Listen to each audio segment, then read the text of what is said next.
महायुतीच्या बैठकीसाठी एकनाथ शिंदे दिल्लीला रवाना, तर फडणवीस दिल्लीत दाखल। महायुतीच्या तिन्ही नेत्यांची आज अमित शहांसोबत बैठक। मुख्यमंत्री पदाचा निर्णय आजच होणार का, याकडे लक्ष।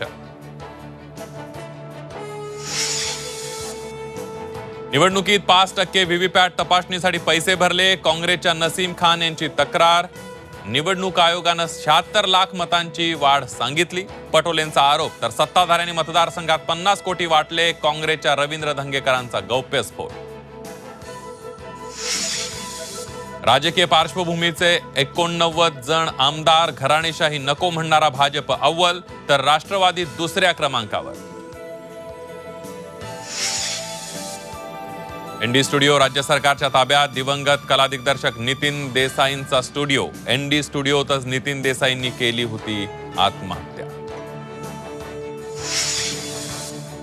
रवी राणांनी माझ्या विरोधात अपक्ष निवडणूक लढवावी, बच्चू कडूंचं ओपन चॅलेंज। 16 वर्षांपेक्षा कमी वयाच्या मुलांना सोशल मीडियाच्या वापरावर लवकरच बंदी, ऑस्ट्रेलिया आणि ब्रिटन सरकारचा ऐतिहासिक निर्णय। रेल्वे प्रवासात मिळणारे ब्लँकेट अस्वच्छ, रेल्वेतील ब्लँकेट महिन्यातून एकदाच धुतलं जातं, रेल्वे मंत्री अश्विनी वैष्णव यांचं लोकसभेत उत्तर।